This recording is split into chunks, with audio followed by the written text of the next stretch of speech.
ఈ వీడియో అయిపోయేసరికి మీకు ఎల్ఎల్ఎం అంటే ఏంటి? ఏఐ అంటే ఏంటి? అని ఒక ఐడియా వచ్చేస్తది.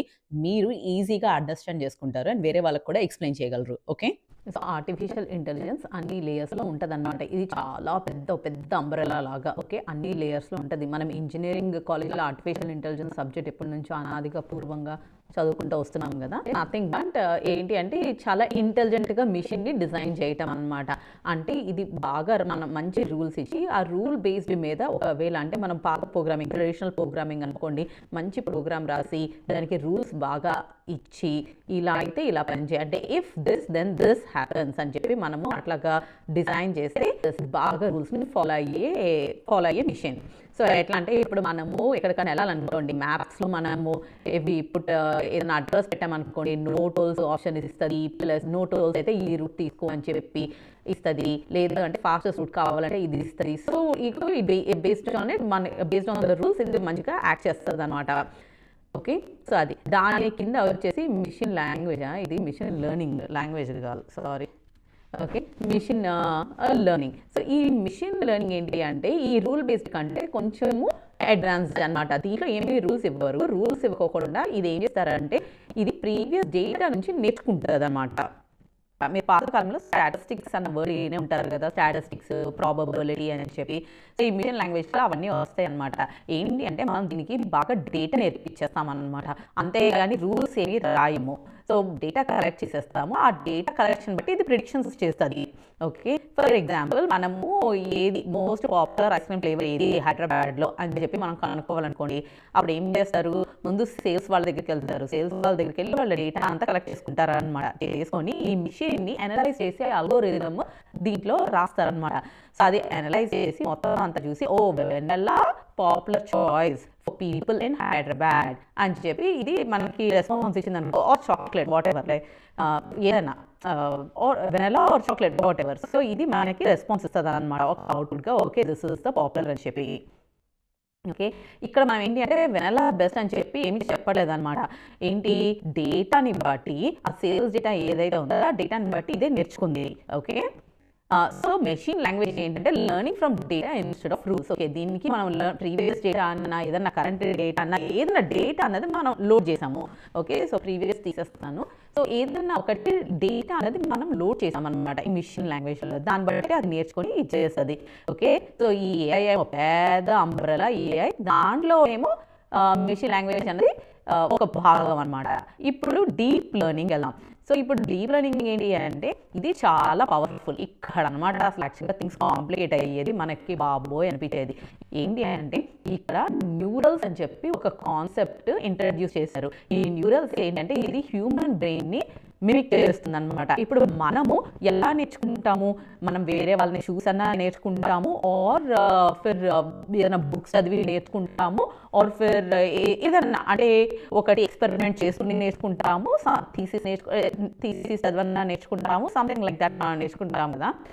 సో, మన చూపు విజన్ మన వాయిస్ రికగ్నిషన్ బట్టి కూడా మనం నేర్చుకుంటాం. So, voice, text, speech to text అని చెప్పి ఇలాగా ఉంటదనమాట. సో, ఇవన్నిటిని బట్టి ఒక హ్యూమన్ బ్రెయిన్‌ని మిమిక్ చేయడానికి ట్రై చేస్తున్నారనమాట. ఓకే. సో, ఈ డీప్ లెర్నింగ్ ఏంటి వీళ్ళు millions and billions of thesis గాని బయట అక్కడ అంటే ఉంటాయి కదా! పేపర్‌లు చాలామంది ఆర్&డి, పీహెచ్‌డీలు చేసి రాస్తా ఉంటారు కదా! సో, అవన్నీ ఇన్ ఆల్ సబ్జెక్ట్స్ ఈ డీప్ లెర్నింగ్‌కి వీళ్ళు ఇచ్చేస్తారనమాట. And it can learn. మనకు అన్ని నేర్చుకోవాలంటే బాబోయ్! బుర్ర వేడెక్కిపోయింది టైప్స్‌లో వస్తది. కానీ deep learning it can learn అంత డేటా ఫీడ్ చేసేస్తున్నారనమాట ఆ సిస్టమ్‌కి. ఓకే. ఏంటి not only just text they are also feeding images గాని ఆడియో గాని, అది వీడియో గాని ఏదన్నా ఇది చాలా కాంప్లెక్స్ డేటాని ఇచ్చేస్తున్నారు. ఇప్పుడు స్ట్రెయిట్ లైన్ గీసి ఇది దీంట్లో ఇది నంబర్ లైన్ 1-10 నంబర్స్ ఇట్లా ఉంటాయి అన్నది కాదు. It is more of a very complicated. ఎట్లా అంటే పిచ్చిగా ఇట్లా రౌండ్ హూప్స్ ఉంటాయి, జిగ్‌జాగ్స్ ఉంటాయి, లూప్స్ ఉంటాయి, కర్వ్స్ ఉంటాయి, జంప్స్ ఉంటాయి. సో, ఇలాంటి డేటా మొత్తాన్ని ప్రాసెస్ చేయాలి అంటే సో అదే డీప్ లెర్నింగ్ అనమాట. ఇప్పుడు మనం ఒక లాయర్ ఆఫీస్కి అయితే ఎన్ని పుస్తకాలు ఉంటాయి కదా వాళ్ళకి, మరి అవన్నీ వాళ్ళు చదువుతారో లేదో మనకు తెలియదు కానీ, బట్ ఎన్ని ఫైల్ కేసెస్ ఎన్ని పుస్తకాలు ఉంటాయి. జస్ట్ ఇమాజిన్ అదే వాళ్ళు డీప్ లెర్నింగ్కి అవన్నీ ఇచ్చేస్తే వాళ్ళకి ఏ డేటా కావాల్సిన డేటా జస్ట్ ఒక క్వశ్చన్ రాసేయడమే, ఒక క్వశ్చన్ రాసేసి ఆన్సర్ అడిగితే ఈజీగా వచ్చేస్తుంది కదా. So it is very simple, అంటే this makes life so easy and so simple అనమాట. సో నాన్ లీనియర్ అంటే అది అసలు స్ట్రైట్ కాదు, అసలు సింపుల్ కాదు, చాలా మెస్సీగా ఉంటుంది డేటా, చాలా కర్వ్స్, లూప్స్, ఎగ్జాక్ట్స్, ప్యాటర్న్స్. వీళ్ళు అంటే కంప్యూటర్ లాంగ్వేజ్ ప్యాటర్న్స్ అంటారు కదా, ఈ ప్యాటర్న్స్ చాలా కాంప్లికేటెడ్ ప్యాటర్న్స్ ఉంటాయి అనమాట. సో ఈ డీప్ లెర్నింగ్ మోడల్స్, ఈ ఏదైతే మోడల్స్ డీప్ లెర్నింగ్ అది ఉన్నాయో అవన్నీ అసలు బీభత్సమైన డేటా మీద ట్రైన్ అయ్యి ఉంటాయి అనమాట. ఏంటి థౌజండ్స్ కదా, అసలు బిలియన్స్ అంటే ఏదైనా అసలు చాలా బిలియన్స్ ఆఫ్ డేటా పాయింట్స్ ఉంటాయి అనమాట వీటికి. సో ఇప్పుడు నేను ఒక కోర్స్ చేశాను కదా, ఆ కోర్సులో అసలు వాళ్ళకి చెప్పిన ఎగ్జాంపుల్ ఏంటి అంటే, ఇప్పుడు ఒక క్యాట్ని ఐడెంటిఫై చేయాలనుకో, ఆ క్యాట్ ఇమేజెస్ దీనికి ఇస్తారనమాట. ఇమేజెస్ కానీ క్యాట్ వాయిస్ కానీ వాట్ ఎవర్ దీనికి ఇస్తారనమాట. కానీ ఏంటి 1, 2 కాదు, 50, 60 కూడా కాదు, 100, 150 కూడా కాదనమాట. అసలు ఆల్మోస్ట్ మిలియన్స్లో ఉంటుంది అనమాట. అన్ని మిలియన్స్ ఆఫ్ ఇమేజెస్ కానీ వాయిస్ కానీ దీనికి డీప్ లెర్నింగ్లో ఫీడ్ చేస్తారు. సో ఇదేంటంటే చాలా నేను చాలా స్మార్ట్, ఎందుకంటే మీరన్నా ఒక 10,000 ఇమేజెస్ గుర్తుపెట్టుకోగలరా క్యాట్ని? లేదు కదా, ఒక పిల్లివి. సో డీప్ లెర్నింగ్ ఏంటంటే బిలియన్స్ ఆఫ్ ఇమేజెస్ అది దాని మైండ్లో ఉన్నాయి అన్నమాట. ఇప్పుడు మనము ఏంటి హౌ ఆర్ యూ అని చెప్పి ఇప్పుడు ఒక ఇంగ్లీష్ వర్డ్ హౌ ఆర్ యూని మనం తెలుగులోకి ట్రాన్స్లేట్ చేయాలనుకోండి. For example using this deep learning. ఇది ఎలా చేస్తుంది అంటే, ఈ డీప్ లెర్నింగ్ ఇది జస్ట్ వర్డ్స్ పాస్ చేయదు, ఈ వర్డ్స్ని ఫస్ట్ నెంబర్స్గా కన్వర్ట్ చేస్తుంది. ఎందుకంటే అది కంప్యూటర్ లాంగ్వేజ్ కదా, నెంబర్స్గా కన్వర్ట్ చేస్తుంది. ఆ నెంబర్స్నే మనం టోకెన్స్ అని చెప్పి అంటామన్నమాట. ఓకే, ఆ టోకెన్స్కి మళ్ళీ వెయిట్స్ ఎన్ని, ఇవన్నిటికి మధ్యలో రిలేషన్షిప్ కూడా ఇది ఐడెంటిఫై చేసుకొని వీటికి టోకెన్స్ అసైన్ చేస్తుంది. ఆ టోకెన్స్ని బట్టి ఇది అవుట్పుట్ జనరేట్. హౌ అంటే ఒక వర్డ్ ఇక్కడ అవుట్పుట్ రాదు, ఈ how what ever this even is the output అనమాట. అంటే ఎలా తర్వాత ఏంటి ఆర్ అంటే వర్డ్ టు వర్డ్ కన్వర్షన్ ఉండదు కదా. హౌ ఆర్ యూ 3 words, ఎలా ఉన్నారు ఇస్ 2 words. సో ఇప్పుడు ఏంటంటే ఈ అవుట్పుట్ని దీనికి వెళ్తుంది, మళ్ళీ ఈ ఆర్ని నెంబర్స్గా మార్చి ఇది ప్రాసెస్ చేసి వెయిట్స్ యాడ్ చేస్తుంది, మళ్ళీ అది దీనికి వెళ్తుంది ఆర్కి. ఇది మొత్తం అయిపోయిన తర్వాత మనకి ఇక్కడ లాస్ట్లో మనకు అవుట్పుట్ వస్తుంది అనమాట. ఏంటి అంటే హౌ ఆర్ యూ అంటే ఎలా ఉన్నారు అన్నది ఇక్కడ లాస్ట్లో మనకి అవుట్పుట్ వస్తుంది. ఓకే, సో ఏం లేదు, మీరు నేర్చుకోవాల్సింది ఏంటంటే డీప్ లెర్నింగ్ ఏంటి అంటే చాలా అడ్వాన్స్డ్, చాలా న్యూరల్ నెట్వర్క్స్ అసైన్ అయి ఉంటాయి. ఏదో PhD లెవెల్లో ఇదన్నమాట. సో అన్నీ ఎక్స్ప్లెయిన్ చేస్తాను. Okay, yeah. సో ఇప్పుడు AI అన్నది పెద్ద అంబ్రెల్లా, దాంట్లో మిషన్ లాంగ్వేజ్ ఉంటుంది, ఆ మిషన్ లాంగ్వేజ్ లోపల ఇంకా డీప్ లెర్నింగ్ ఉంటుంది. ఇప్పుడు ఇది 4వది Gen AI. మనం ఈ టాపిక్ అసలు ఈరోజు మాట్లాడుకోవాల్సి అనుకున్న మెయిన్ టాపిక్ అనమాట. సో ఇది వరకు మనము గూగుల్ చేసామనుకోండి, ఏమన్నా క్వశ్చన్ అడిగామనుకోండి, గూగుల్ ఏం చేస్తుంది, గూగుల్ దాని డేటాబేస్లోకి వెళ్ళి మొత్తం అంతా వెతికి సంబంధించిన మనం అడిగిన క్వశ్చన్కి రిలేటెడ్ ఆన్సర్స్ ఉన్న వెబ్సైట్స్ అన్ని పట్టుకొస్తుంది. ఆ వెబ్సైట్స్ అన్ని పట్టుకొచ్చి ఆ వెబ్సైట్స్కి ఒక ర్యాంకింగ్ ఇస్తుంది. ఆ ర్యాంకింగ్ బేస్డ్ మీద అది మనకి డిస్ప్లే చేస్తుంది అనమాట. అండ్ పేజ్ వారీగా అంటే చాలా వెబ్ పేజెస్ డిస్ప్లే చేస్తుంది. సో మనం ఒక వెబ్సైట్లోకి వెళ్తాము, ఆ వెబ్సైట్లో మనకి నచ్చితే ఆన్సర్ చూసుకుంటాం, లేదంటే ఇంకో వెబ్సైట్లోకి వెళ్తాం. తర్వాత గూగుల్ ఏం చేసింది, కొంచెం ఫర్దర్ మోడిఫికేషన్ చేసి వీడియోస్ కూడా ఇవ్వడం మొదలు పెట్టింది అనమాట. And Google is not an LLM. Google ఏంటి అంటే దాని దగ్గర డేటా ఉంటుంది, ఆ డేటాని బట్టి ఇచ్చేస్తుంది. ఇప్పుడు ఫర్ ఎగ్జాంపుల్ తెలంగాణ ఎక్కడ ఉంది అన్నామనుకో, తెలంగాణ ఎక్కడ ఉందన్న ఒక క్వశ్చన్ అడిగితే మనకి అది కొంచెం అనాలిసిస్ లాగా వేరే క్వశ్చన్స్ కూడా ఇస్తుంది. ఆ వేరే క్వశ్చన్స్ ఏముంటాయి అంటే తెలంగాణ ఎప్పుడు ఫామ్ అయింది, తెలంగాణలో వెదర్ ఎట్లా ఉంది, సో ఇట్లాగా వెదర్ ఎట్లా ఉంది, కల్చర్ ఎట్లా ఉంది అంటే రిలేటెడ్ టర్మ్స్ని బట్టి మనకి ఒక డిస్ప్లే కూడా చేస్తుంది క్వశ్చన్స్. అండ్ ఇప్పుడు ఎవరైనా అడిగారు అనుకోండి, వీళ్ళు తెలంగాణ గురించి రీసెర్చ్ చేసే వాళ్ళు ఇది కూడా అడుగుతున్నారు అని చెప్పి it will give us a list of questions. కాకుంటే generative AI is not Google. Okay, so generative AI ఏంటి అంటే ఇదేం చేస్తుంది, ఇక్కడ మనం ఏం చేస్తాం, డేటా నుంచి నేర్చుకుంటుంది. ఇదేం చేస్తుంది, ఇది ఇంకా కొంచెం నెక్స్ట్ కాంప్లెక్స్ లెవెల్కి వెళ్ళి ఏంటి మన విజన్ బట్టి, టెక్స్ట్ని బట్టి, ఉన్న ఇమేజెస్ని బట్టి మనకి ఆన్సర్స్, దీనికి కంప్యూటింగ్ పవర్ కూడా ఉంటుంది అనమాట. అంటే కంప్యూట్ చేయడం అంటే ఏదైనా ఏదైనా ఏంటి సింపుల్ ఎగ్జాంపుల్, ఏదైనా తీసుకొని కూడా దాన్ని ఎంత కాంప్లెక్స్ డేటా తీసుకొని కూడా మనకు అవుట్పుట్ ఇచ్చే కంప్యూటింగ్ పవర్ దీనికి ఉంటుంది. ఈ జెమినీ ఏం చేస్తుంది అంటే ఇది జనరేట్ చేస్తుంది అనమాట ఆన్సర్. అందుకని దీన్ని జనరేటివ్ ఏఐ అని చెప్పి అంటారు. ఏంటి, ఏం జనరేట్ చేస్తుంది, ఇది ఏదన్నా మనకి కోడ్ కావాలంటే కోడ్ జనరేట్ చేస్తుంది, ఏదైనా ఈమెయిల్స్ కావాలంటే ఈమెయిల్స్, ఇమేజెస్ కావాలన్నా, టెక్స్ట్ కేసెస్ కావాలన్నా. సో ఇక్కడ మన ఫీల్డ్లో యూజ్ చేసేవి కొన్ని ఇక్కడ రాస్తాను. ఏంటి అంటే మన కోడ్, రెజ్యూమే బిల్డింగ్ ఒకటి, టెస్ట్ కేసెస్ ఒకటి, ఈమెయిల్స్, టెస్ట్ ప్లాన్స్, ఒకవేళ కావాలంటే ఇంటర్వ్యూ క్వశ్చన్స్, అంతే కదా. ఏదైనా రీసెంట్గా నేను ఒక ఈమెయిల్ రాశాను మా మేనేజర్కి యూజింగ్ ChatGPT. మా మేనేజర్ కూడా నాకు ఈమెయిల్ రాశారనమాట. మా మేనేజర్ కూడా నాకేమనిపించిందంటే మేము ఇద్దరం ChatGPT మాట్లాడుకుంటున్నట్టు అనిపించింది. అంటే it didn't feel like we both are talking, it felt like two machines are talking అనమాట. ఎందుకంటే నేను ChatGPT యూజ్ చేసి రాశాను, ఆయన కూడా ChatGPT యూజ్ చేసి నాకు ఆన్సర్ చేస్తారనమాట. Okay, so what ever this is, ఇది ఏంటి అంటే ఇది ఈ ఏఐస్ ఇప్పుడు ఇక్కడ నుంచి ఇదొక ఏఐ, ఇదొక ఏఐ అనుకున్నాము అనుకో, ఈ ముందు ఏఐస్ ఏం చేయగలవు, దే కెన్ ప్రెడిక్ట్. ఓకే, కొన్ని ప్రిడిక్ట్ చేయగలవు, కొన్ని క్లాసిఫై చేయగలవు డేటాని. కానీ ఈ జనరేటివ్ ఏఐ ఏంటి అంటే న్యూ డేటాని, న్యూ కంటెంట్ని మనకు కావాల్సిన రకంలో మనం అన్ని దానికి ఒక ప్రాంప్ట్ ఇస్తే ఆ ప్రాంప్ట్ని బట్టి మనకి జనరేట్ చేస్తుంది అనమాట. సో ఇక్కడ మీరు ఏం చేసుకోవాలంటే ఏఐ అన్నది కాంటినెంట్ లాంటిది. ఓకే, ఏఐ అన్నది కాంటినెంట్ లాంటిది. ఫర్ ఎగ్జాంపుల్ ఏషియా అనుకోండి, ఈ మిషన్ లాంగ్వేజ్ అన్నది కంట్రీ లాంటిది, ఏంటంటే ఇండియా. ఓకే, ఈ డీప్ లెర్నింగ్ అనేది ఎలాంటిదంటే హైదరాబాద్ లాంటిది. ఓకే, ఈ జెన్ ఏఐ ఏంటి అంటే ఆ హైదరాబాద్లో ఒక బిల్డింగ్, సో కానీ చాలా పవర్ఫుల్ బిల్డింగ్లే. సో అట్లా అనమాట. ఇప్పుడు దీని లోపల ఇంకో లేయర్ ఒకటి ఉంటుంది అనమాట. ఆ లేయరే ఏంటి, LLM. ఓకే, ఆ లేయరే LLM. ఈ LLMs, సారీ దీనికి పాయింట్అవుట్ చేస్తాం. ఆ LLMs చాలా మంది కంపెనీస్ బయటకు వచ్చి చాలా మోడల్స్ వచ్చేసినాయి. సో మనం దాని గురించి మాట్లాడదాము. LLM అంటే లార్జ్ లాంగ్వేజ్ మోడల్ అనమాట. ఇదేంటి, బాగా ట్రైన్ అయిన ఒక రోబోట్ అనుకోండి, ఒక ట్రైన్ అయిన ఒక బ్రెయిన్. ఆ బ్రెయిన్కి ఏంటి, బుక్స్ కానీ, ఆర్టికల్స్ కానీ, కోడ్ రిపాజిటరీస్ కానీ, డిఫరెంట్ లాంగ్వేజెస్ కానీ, వెబ్సైట్స్ కానీ, డాక్యుమెంటేషన్ కానీ మొత్తం దేని బుర్రలో పెట్టేశారనమాట కంప్లీట్లీ. ఇది హ్యూమన్స్ లాగా థింక్ చేయదు.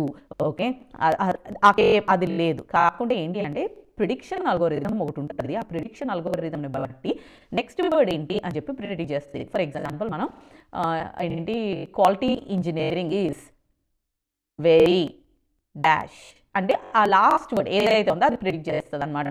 సో ఏదైనా అవ్వచ్చు. అది మనము అంటే మీరు ఒక రకంగా అనుకోవచ్చు, నేను ఒక రకంగా అనుకోవచ్చు కదా, సెంటెన్స్ని ఫిల్ చేయటము. సో అది ఒకటి వర్డ్ ప్రిడిక్ట్ చేస్తుంది అనమాట. సో అంటే ఇది ఒక చిన్న ఎగ్జాంపుల్, కానీ మ్యాసివ్ స్కేల్లో కూడా ఇవి చేస్తాయి. ఏంటి అంటే ఇంత డేటా ఉంది కదా, ఆర్టికల్స్ ఏంటి, బుక్స్, వీడియోస్, అసలు ఇమేజెస్ అన్నీ దాని బుర్రలో ఉన్నాయి కదా. సో ఇవన్నీ బట్టి అది నేను చాలా ఇంటెలిజెంట్ లాగా ఫీల్ అవుతుంది అనమాట. సో ఏంటి అంటే దానికి ఉన్న డేటాని బట్టి చాలా కాన్ఫిడెంట్గా ఆన్సర్ ఇస్తుంది. ఇప్పుడు కొన్ని కంపెనీస్ LLMs ఏంటి, ఇప్పుడు ఓపెన్ ఏఐ వాళ్ళు వచ్చేసి ChatGPT చాలా వెర్షన్స్ ఉన్నాయి. ChatGPT, గూగుల్ వాళ్ళు వచ్చేసి జెమినీ ఉంది, మెటా వాళ్ళది ఎలామా ఉంది, ఆంథ్రోపిక్ వాళ్ళది క్లౌడ్ ఉంది, పైలట్, గ్రాక్, ఇట్లా చాలా ఉన్నాయి. నాకు తెలిసిన ఇవే కానీ ఇంకా చాలా ఉన్నాయి అన్నమాట. సో వీటి మీద వీళ్ళు ఏం చేస్తున్నారంటే వీటి మీద ఇప్పుడు ఈ LLMs మీద అప్లికేషన్స్ బిల్డ్ చేస్తున్నారు. ఓకే, దీని మీద ఇప్పుడు ఏదైనా అప్లికేషన్స్ బిల్డ్ చేస్తున్నారు అనమాట.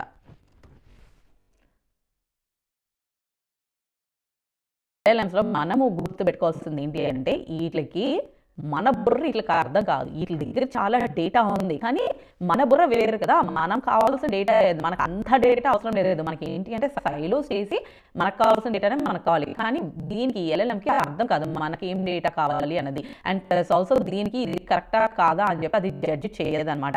ఏంటి అంటే అది జస్ట్ ప్రిడిక్ట్ చేస్తుంది. దీన్ని ఒకవేళ ఏంటి కరెక్ట్గా ప్రిడిక్ట్ చేయకపోతే దాన్ని హాలూసినేషన్ అని చెప్పి అంటారనమాట. ఓకే, హాలూసినేషన్ అని చెప్పి కూడా అంటారు. ఏంటి అంటే ఏదన్నా దానికి తెలియకపోతే అది సి మీరు ఈ systems that design to make you happy, అంటే మీకు మంచి ఆన్సర్ ఇచ్చి మీకు ఒక సాటిస్ఫాక్టరీ ఆన్సర్ ఇచ్చేలాగా ఇవి డిజైన్ చేయడం అనమాట. So even if they doesn't know, it will just hallucinate and it will give hallucination. మన తెలుగులో ఈ మీనింగ్ ఏంటి అంటే, కొంతమందికి అక్కడ ఒక వస్తువు ఉన్నా కూడా లేనట్టు, అంటే ఒక వస్తువు లేకపోయినా కూడా ఉన్నట్టు అనిపిస్తుంది కదా. So that is called hallucination. ఏంటి అని చెప్పి అంటాం కదా, అది హాలుసినేషన్. ఇప్పుడు మనము ఒక ప్రాక్టికల్ ఎగ్జాంపుల్, ఇప్పుడు వరకు మనం థియరీ విన్నాము, కాన్సెప్ట్స్ విన్నాము, ఇది ఓకే. ఇప్పుడు we will see how we have ఇది ప్రాక్టికల్గా ఎలా. ఇప్పుడు కోడ్ రాస్తున్నాము అనుకో, మనము ఒక ఎగ్జాంపుల్ ప్రాంప్ట్ ఇవ్వాలి. ఒక ఎగ్జాంపుల్ ప్రాంప్ట్ మనము ఇక్కడ ఇవన్నీ చేసేసి, ఓకే ఇది ఐఎమ్ జస్ట్ గివింగ్ ఎగ్జాంపుల్, అంటే ఇది ఏమేమి నేర్చుకోవాలా అన్నది. ఫర్ ఎగ్జాంపుల్ ఇవన్నీ తీసేద్దాము. ఇప్పుడు కోడ్ రాయాలి అంటే మనం ప్రాంప్ట్ ఎగ్జాంపుల్ ఎలా ఇస్తాము, right selenium Python script, okay selenium Python script to automate login with user name is equal to ID, ఏదన్నా అంటే ఈ పారామీటర్స్ మనం పాస్ చేసుకోవాలన్నమాట. ఓకే, తర్వాత and password is equal to pass, right selenium code script automate login page, login URL కూడా ఇవ్వచ్చు ఇక్కడే మనం. Okay, with login URL, automate login URL, right selenium Python script to automate login with URL is equal to something, username and password is equal to something, and click on the login button. Okay, login button ID ఒకటి ఉంటుంది కదా, button ID is equal to ఏదో button ID something. Okay, ఇది. So ఇప్పుడు ఇదేం చేస్తుంది మనకి, మనం ఇది స్క్రిప్ట్ ఇస్తాం కదా, ఈ స్క్రిప్ట్ ఇచ్చిన తర్వాత అది మనకి ఒకటి జనరేట్ చేస్తుంది. ఏం జనరేట్ చేస్తుంది అంటే, ఓకే నా లెట్స్ ఏంటి, వెబ్ డ్రైవర్ని ఇంపోర్ట్ చేసుకోవాలి. అదే ఇదే ఇచ్చేస్తుంది అనమాట. ఏం చేయాలి, ఎలిమెంట్స్ని లొకేట్ చేయాలి, తర్వాత కీస్ని పంపించాలి, సెండ్ కీస్ని. ఓకే, తర్వాత క్లిక్ చేయాలి. సో ఇది చేస్తుంది. ఇదేంటి, ఇది ఓన్లీ ఇది కంప్లీట్గా ఉందా, లేదు, కంప్లీట్గా లేదు. You need to add some more. కాకుంటే ఏంటి, ఒక టెంప్లెట్ లాగా మీకు ఇస్తుంది. అంటే స్క్రాచ్ నుంచి మీరు అన్నీ రాయటం కంటే ఒక 60% అది మీకు కంప్లీట్ చేసేస్తుంది అనమాట. మిగతా 40% మీరు యాడ్ చేసుకోవాలి. Okay, so don't think that నేను ఒక బటన్ క్లిక్ చేయగానే మొత్తం నాకు అంతా వచ్చేస్తుంది, నేను అసలు I don't have to lift my finger. ఎందుకంటే ఈ పారామీటర్స్ కానీ ఇంకా దీంట్లో ఏంటి ఏమైనా యాడ్ చేసుకోవాలన్నా ఏమన్నా డిలీట్ చేయాలన్నా you definitely have to look into it. So దీని మూలంగా ఏమవుతుంది, మీరు ఇది వరకు ఒక 4 రోజులు రాసేది ఇప్పుడు ఆల్మోస్ట్ ఒక 1 డేకి డిక్రీజ్ అయిపోయింది అనమాట. జస్ట్ ఇవన్నీ చూసుకుని అన్ని పాయింట్స్ ఉన్నాయా లేదా ఈ వెబ్ డ్రైవర్లో, ఓకే అన్ని లొకేట్ చేస్తుందా లేదా, ఏమన్నా అది ఏమన్నా మిస్ చేసిందా, నేను ఏమన్నా ప్రాంప్ట్లో నేనేంటి వెయిట్ చేయమని అడగలేదు దాన్ని పేజ్ లోడ్ చేసే వరకు. So my prompt is also not very perfect కదా. సో ఆ పర్ఫెక్ట్ లా కానప్పుడు దెన్ ఇట్ ఈస్ ఇలా ఇచ్చేస్తుంది. సో అదే నేను if I take time and write everything then it is different. Okay, so అదనమాట. ఓకే, తర్వాత రెజ్యూమే బిల్డింగ్. ఇప్పుడు రెజ్యూమే బిల్డింగ్కి కోడ్, తర్వాత రెజ్యూమే బిల్డింగ్కి ఇప్పుడు ఏంటి అంటే, చాలామంది మన resumes it gets rejected because it is not ATS friendly. Honestly speaking ATS friendly అయితే పిక్ అవుతుంది, కానీ యూజువల్లీ ATS ఫ్రెండ్లీ కాకపోతే మాత్రం it will not get picked up. Okay, so resume prompt మనం ఎట్లా ఇస్తాము, ఓకే మన what ever resume we have, okay rewrite అదే generate a ATS friendly resume into one page. Generate a one page ATS friendly resume, ATS friendly resume in impact. మనకు only responsibilities రెజ్యూమేలో రాసుకుంటే ఏం work out అవ్వదు. In impact oriented format. So మనం ఇది చేస్తే అది ఏం చేస్తుంది, సరే ఒక రెజ్యూమే జనరేట్ చేస్తుంది, ఫర్ ఎగ్జాంపుల్ ఎలాంటి వర్డ్స్ మీ దాంట్లో ఉంటాయి అంటే, ఒకవేళ ఈ resume it will generate you something, కానీ పర్ఫెక్ట్గా జనరేట్ చేస్తుందా with all the information, with all the background. మీరు ఏమైనా వాలంటీర్ వర్క్ యాడ్ చేయాలనుకుంటున్నారు అనుకోండి, ఇట్ డజంట్ నో అది మీరు ఓకే ఐఎమ్ ముందే చెప్తారనమాట ఇక్కడ ఏంటి, I'm QA, I'm QA okay full stock, QA full stack domain rich expert, healthcare అనుకుందామా, లేదు sales domain rich expert. Okay sales domain rich expert generate one place. Okay so ఏదైనా మనం దీనికి వాట్ ఎవర్ ప్రాంప్ట్ వేయు, సో ఇది ఇచ్చేస్తుంది అనమాట. So usual ఎట్లా చేస్తుందంటే, okay మనకి executed end to end functionality across 4 modules, reducing production defects by 25%. So usually ఎట్లా అంటే ఇట్లాగే ఉండాలన్నమాట. ఇలాగ మనం నెంబర్స్ ఇచ్చుకోవాలన్నమాట. నేను ఈ ప్రాసెస్ ఇచ్చేసాను which improved the ability to do shift left by 40%, reduce production by 25%. ఇట్లాగా ఇది ఇంపాక్ట్ అనమాట. ఇంపాక్ట్ ఓరియంటెడ్గా ఇచ్చేస్తాం.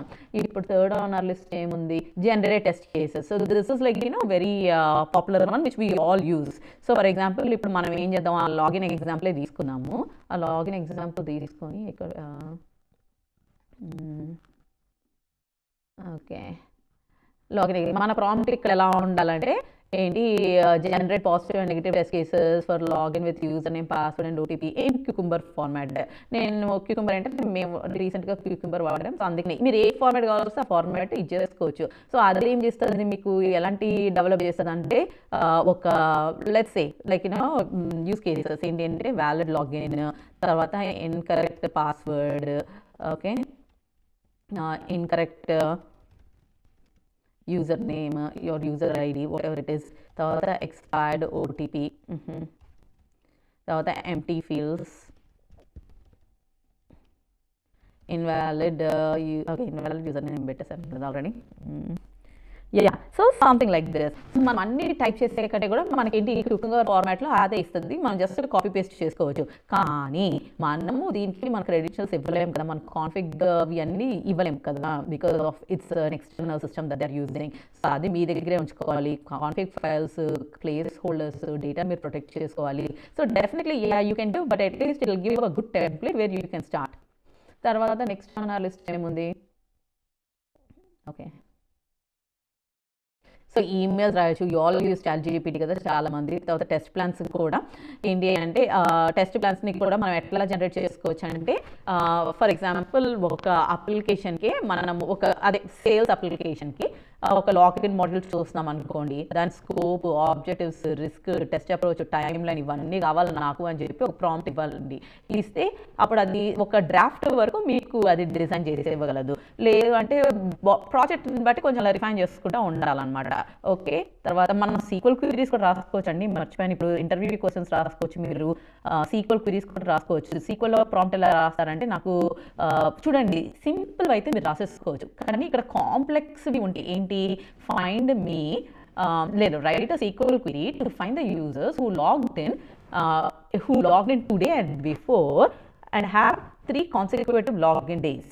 సో మీరు అట్లాగా రాసుకుంటే మీకు సీక్వెల్లో కూడా అది ఇస్తుంది అనమాట. అంటే that becomes very easy. Obviously మీరు కొంచెం మోడిఫై చేసుకోవాలి, మీ టేబుల్ ఇచ్చుకోవాలి, డిఫరెంట్ టేబుల్స్ అంటే మీరు ఇవ్వాలి కానీ, బట్ ఇట్స్ వెరీ ఈజీ.